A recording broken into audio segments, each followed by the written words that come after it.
মই আৰম্ভ কৰোঁ। আমি সকলো জানো যে APHLC আৰু দুই এজন নেতাসকলে পাব্লিকক মিছা কথা কৈ মিছলিড কৰিবলৈ এটা প্ৰপেগেণ্ডা চলাই আছে আৰু সেই প্ৰপেগেণ্ডাৰ নাম হ'ল ৰি-ইলেকশ্যন। আমি যদি কনষ্টিটিউশ্যন অফ ইণ্ডিয়া খুলি চাওঁ বা আমি ৰুলছ এণ্ড গাইডলাইনছ অফ যদি আমি ইলেকশ্যন কমিশ্যন খুলি চাওঁ, তাত ৰি-ইলেকশ্যন বুলি শব্দই নাই। প্ৰথম কথাটো এইটোৱে, ৰি-ইলেকশ্যন বুলি শব্দই নাই। সেইকাৰণে মই চমু কৰি মই আপোনালোকক পঢ়ি শুনাব বিচাৰিছোঁ যে ইলেকশ্যন ক'বলৈ গ'লে কি কি আমাৰ টাইপছ আছে ইণ্ডিয়াত। প্ৰথম হ'ল আমাৰ ৰাষ্ট্ৰপতি বা প্ৰেচিডেণ্ট অফ ইণ্ডিয়াৰ ইলেকশ্যন। ছেকেণ্ড হ'ল আমাৰ ভাইচ প্ৰেচিডেণ্ট অফ ইণ্ডিয়াৰ ইলেকশ্যন। থাৰ্ড হ'ল আমাৰ মেম্বাৰ অফ পাৰ্লিমেণ্ট, ৰাজ্যসভা বুলি ক'লে upper house, member of parliament Lok Sabha লোৱাৰ হাউচ, তেখেতসকলৰ ইলেকশ্যন। তাৰপিছত আমি যদি চাওঁ member of legislative council MLC বুলি কয়, তেখেতসকলৰ ইলেকশ্যন। তাৰপিছত হ'ল member of legislative assembly MLA election. তাৰপিছত আহি যায় আমাৰ কাউন্সিলৰ ইলেকশ্যন, মিউনিচিপালিটিৰ ইলেকশ্যন, পঞ্চায়তৰ ইলেকশ্যন বা বেলেগ ধৰণৰ তেনেকুৱা ইলেকশ্যন, লোকেল বডিজ কেইটাৰ ইলেকশ্যন আহে। আৰু লাষ্টত যদি আমি কেটেগৰী চাওঁ সেইটো হ'ল বাই ইলেকশ্যন বা বাইপল বুলি কয়। সেইকাৰণে যদি আমি চাওঁ ৰি-ইলেকশ্যন বুলি শব্দই নাই। এইটো এনেই এটা মিছ প্ৰপেগেণ্ডা, এটা ফলছ প্ৰপেগেণ্ডা এটা চলাই লৈ গৈছে।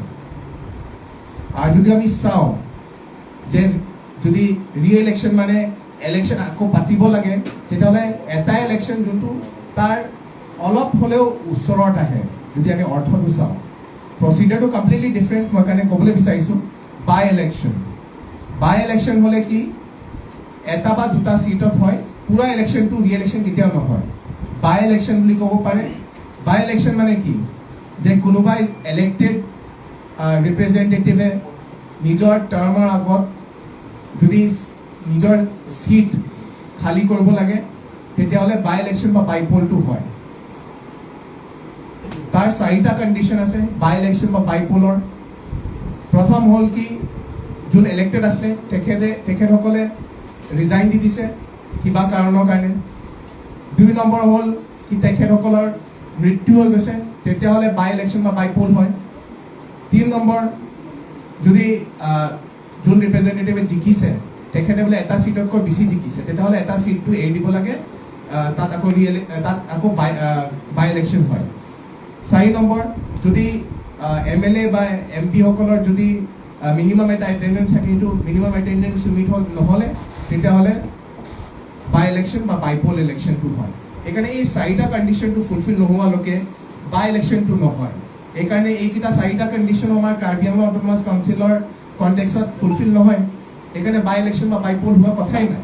আৰু ৰি-ইলেকশ্যনৰ কথাই নাই, কাৰণ ৰি-ইলেকশ্যন বুলি শব্দই নাই আমাৰ কনষ্টিটিউশ্যনত। মই এটা আপোনালোকৰ ভিউৱাৰসকলৰ সন্মুখত ইলেকশ্যন কমিশ্যন আৰু ইলেকশ্যন কমিশ্যনৰ প্ৰচেছৰ কথা মই এটা দুটা ক'বলৈ বিচাৰিছোঁ। প্ৰথমটো হ'ল কি, ইলেকশ্যন কমিশ্যন হ'ল আমাৰ ইণ্ডিয়াৰ ফেডাৰেল বডি, আৰু এই ইলেকশ্যন কমিশ্যনখন এনেক্ট কৰিছে under the provisions of the Indian constitution. আৰু ইলেকশ্যন কমিশ্যন হ'ল ৰেছপনচিবল, যিমানখিনি মনিটৰিং কৰিব লাগে, যিমানখিনি এডমিনিষ্ট্ৰেশ্যন কৰিব লাগে, গোটেইখিনি ইলেক্ট্ৰেল প্ৰচেছৰ। আৰু ফ্ৰী এণ্ড ফেয়াৰ ইলেকশ্যনছ কৰা তেখেতসকলৰ দায়িত্ব। আৰু ইলেকশ্যনৰ আগৰ কথা যদি চাওঁ, ইলেকশ্যনৰ ডিউৰেশ্যনৰ কথা কওঁ বা পষ্ট ইলেকশ্যনৰ পাছত যদি কওঁ, এইটো গোটেইখিনি প্ৰচেছ ইলেকশ্যন কমিশ্যনৰে হয়। আৰু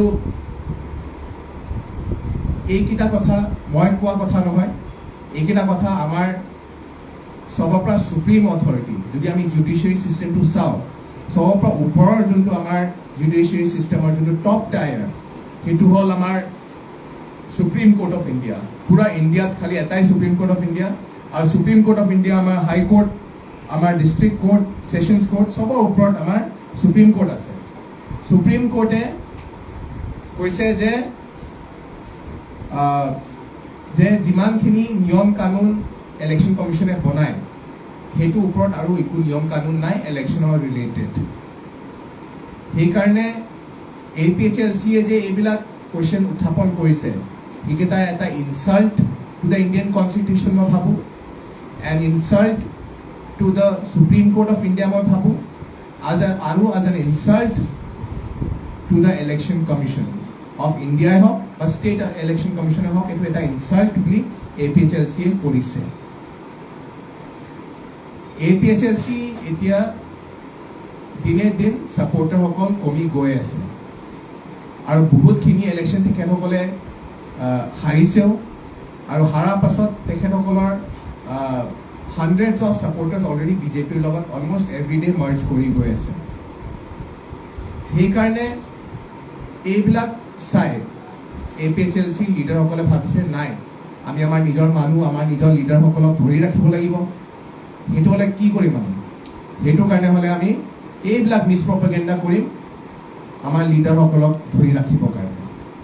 মই কনষ্টিটিউশ্যনৰ বাহিৰৰ কথা মই একো কোৱাই নাই। মই যিকেইটা আজি কথাকেইটা কৈছোঁ আজি এই প্ৰেছ মিটত, এই গোটেইখিনি কথা মই within the framework of the Indian constitution মই কৰিছোঁ। আৰু যদি APHLC সকলে সঁচা কৰি আমাৰ ইণ্ডিয়ান কনষ্টিটিউশ্যনক ৰেচপেক্ট কৰে, তেতিয়াহ'লে তেখেতসকলে যি মই আজি কথাকেইটা ৰাখিছোঁ সেইকেইটাৰ তেখেতসকলৰ আনচাৰ দিব নোৱাৰিব বুলি মই ভাবোঁ। Thank U.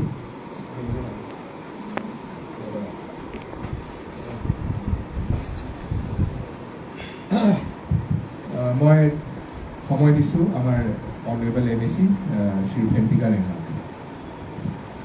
Thank you, Dr. Mohammad Rafiq. Good evening to you all. আজি আমি ইয়াত দেখা গৈছে যে বিৰোধী দলসকলে আজি খুব এটা চৰ্চা চলাইছে, ৰি-ইলেকশ্যন বুলি পেলাই কৈছে। মই বেছিকৈ নকওঁ, দুটামান পইণ্ট কৈ দিম। প্ৰথমটো হৈছে আজি ভাৰতত আমি অবাক কৰা, ভাৰতৰ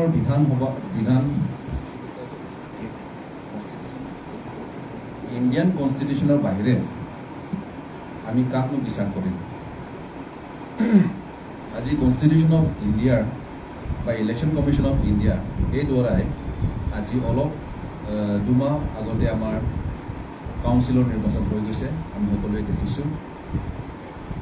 হৈ যোৱাৰ পাছত এতিয়া ৰি-ইলেকশ্যন বুলি কৈছে। আমি স্বয়ং চকুৰে দেখিলোঁ যে কাউন্সিলৰ নতুন বডি ফৰ্ম হৈ গৈছে, ইলেকশ্যন হৈ গৈছে, জয়যুক্ত কৰিছে। তাৰ উপৰিও গভৰ্ণৰ অফ আছাম 20 তাৰিখে আহি পেলাই, জুন 20 তাৰিখে আহি পেলাই ইয়াত অলৰেডি ভোট টেকিং হৈ গৈছে। ভোট টেকিং হোৱাৰ পাছতো আমাৰ স্পীকাৰ বা chairman of Curzon autonomous council হোৱা হৈ গৈছে শ্ৰী ৰাজু দিছো ডাঙৰীয়া। লগতে দুদিনৰ পাছত আকৌ আমি দেখিছোঁ যে doctor Shriram Rohan আনকণ্টেষ্টেড CEM third টাৰ্মৰ কাৰণে তেখেতক দিয়া হৈ গৈছে। প্লাছ এতিয়া হোল ছেটটো বনাবলৈ কাৰণে 8 তাৰিখ জুলাই নমিনেটেড 4জন দিয়া হৈ গৈছে। গোটেইটো Indian constitution under the framework of Indian constitution এইবোৰ বনোৱা হৈছে। 30 মেম্বাৰ ফুল ছেট আপ হৈ গৈছে অলৰেডি কাউন্সিলত। গোটেইটো হৈ যোৱাৰ পাছত এতিয়া আপোনালোকে নিজে ভাবক যে ৰি-ইলেকশ্যনৰ দৰকাৰ নে দৰকাৰ নহয়। 2 নম্বৰ কথা এটা আছে, হয় এইটো মই অলপমান বেলেগ ধৰণে ক'বলৈ বিচাৰিছোঁ যে শিয়ালে এদিন আঙুৰ দেখিলে আঙুৰ খাবলৈ বিচাৰিছে, খুব জপিয়ালে কিন্তু আঙুৰটো ঢুকি নাপালে। যেতিয়া খাই নাপালে শিয়ালে উভতি যাওঁতে কি বুলি ক'লে? আঙুৰটো টেঙা বুলি কৈছে।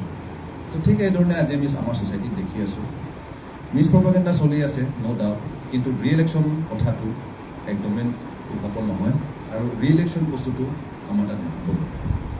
তো সেইটো কাৰণে আমি ভাবোঁ যে বিৰোধী দলে যদি প্ৰপাগেণ্ডা ওলাইছে বা কিবা এটা ক্ৰিটিচিজম আছে, পজিটিভ ক্ৰিটিচিজম আৰু যোনটো নেকি বেনিফিচিয়েল হয়, তেনেহ'লে লাগিলে আমি একেলগে মিলি পেলাই কাম কৰিব পাৰিম।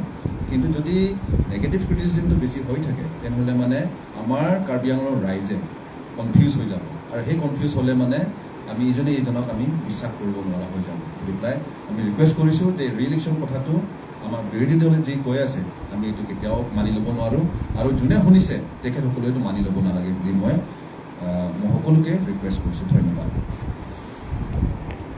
আপোনালোকে যদি কিবা সুধিব আছে আপোনালোকে সুধিব পাৰে। আপুনি যিহেতুকে অলপ আগতে কৈ দিলে যিটো কোনো এখন সংবিধানতে নাই কিন্তু APHLC